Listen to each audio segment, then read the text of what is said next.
Hinduism consists of an extensive collection of ancient religious writings and oral accounts that expound upon eternal truths, some of which Hindus believe to have been divinely revealed and realized by their ancient sages and enlightened individuals.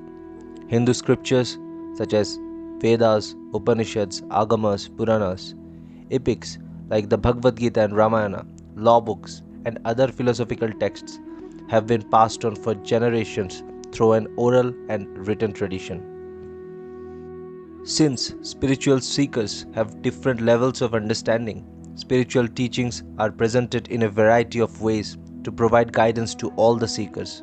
Scriptures in Hinduism, however, does not have the same place as it does in many other religion traditions. While the Vedas and other sacred writings are considered valid sources for the knowledge of God, other means of knowledge, such as personal experience of the divine, are regarded highly as well. Hindu scriptures are classified broadly into two categories, Shruti and Smriti. The word Shruti literally means heard and consists of what Hindus believe to be eternal truths akin to natural law. Hindus believe these truths are contained in the vibration of the universe. It was the ancient sages, Hindus say, who realized these eternal truths through their meditation and then transmitted them orally. The term Shruti is generally applied to the Vedas and includes the Upanishads, which constitute the fourth and final part of the Vedas. These texts are revered as revealed or divine in origin and are believed to contain the foundational truth of Hinduism. Eternal truths are said to be realized by those with open and spiritual minds. The second category of scripture is Smriti, which literally means memory, and is distinguished from Shruti in terms of its origin. These texts are designed to help Hindus remember the teachings of Shruti. For many Hindus, all the scriptural texts are loosely classified as Smriti. Teachings in Smriti texts are meant to be read and interpreted in light of changing circumstances over Kala, which means time, Desha, which means land, and Guna, which means personality. These texts are intended to create structures of society and must be flexible in response to changing history, geography, and communities. Shruti can be classified in two sections, Vedas and Upanishads. The word Veda means knowledge. There are four Vedas, Rig, Sham, Yajur, and Atharvaveda, of which the RigVeda is the oldest. It has over 10,000 mantras that deal with a wide range of topics. Some Hindus see the Vedas as texts expounding on rituals and gods, whereas the other see them as teaching metaphysical and spiritual truths about God and the soul. While there is a general agreement that the Vedas are at least over 3,000 years old, some people believe that they are much older than that. Evidence shows the age of Vedas may vary from 1200 BCE to thousands of years earlier than that. The second category of Shruti is called Upanishads. These texts contain an extensive exploration of the methods of understanding the self, God, and the nature of the world. There are more than hundreds of Upanishads. The Upanishads, along with the Bhagavad Gita and Brahma Sutras, constitute the primary basis of the practice of Jnana Yoga, the path of knowledge. Smriti. Smriti can be categorized into 10 sections. The first one is Upavedas. The Upavedas consists of four main texts. The first one deals with Ayurveda, the science of health and life, and outlines how to cure disease and prevent it. The next one is Dhanurveda, which is about the warfare. The third one is Gandharva Veda, which is the study of aesthetics, such as singing, dancing, writing, poetry, and all this. The last one is Arthashastra, that deals with public administration, governance, economy, and politics. After Upavedas, the next section is Vedangas. There are a number of auxiliary texts known collectively as Vedangas. Some of them are considered Shruti, but they fall under Smriti for the most part. They cover a range of topics such as oral chanting of scriptures, grammar, etymology, astronomy, obligatory rituals, etc. The third section is Puranas. Stories in the Puranas translate the meaning of the ancient Shruti scriptures and teach them to the masses by explaining the teaching of the Vedas and Upanishads through stories and parables. There are 18 major Puranas known as Mahapurana and many minor ones known as Upapurana that have compiled the stories and narratives over many centuries. Each Purana tells stories around a principle or character, either about a specific form of the divine or a sage.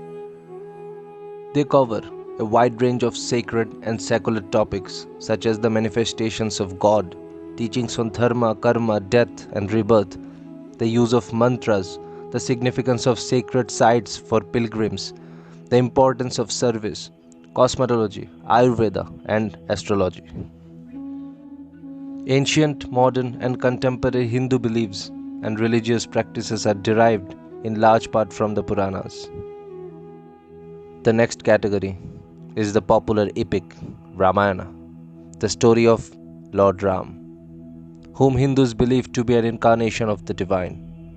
Prince Rama suffers years of exile and many hardships while destroying powerful demons before returning to rule his kingdom. In a separate video, we will talk about the entire story of Ramayana. The next category is Mahabharata. With over 1 lakh verses, the Mahabharata is a historical epic and is the longest poem the world has known. Based on an extended conflict between two branches of the Kaurava family, the Mahabharata is a trove of stories and discloses on the practices of dharma. The next category is Bhagavad Gita. The Bhagavad Gita is a primary scripture for Hindus. Although it is a tiny part of the Mahabharata and technically classed as a Smriti text, it is traditionally accorded the rank of an Upanishad. The Bhagavad Gita is believed to divulge a number of truths and life lessons by Krishna, who Hindus believe to be an incarnation of the divine. Krishna is speaking to Arjun, a warrior prince who is in the middle of a battlefield trying to decide whether it is dharmic or not to fight in a war with his family members, friends, and teachers. Krishna describes to Arjun why it is dharmic for him to pick up the arms in this situation and fight the force that is disrupting peace for the citizens all over India.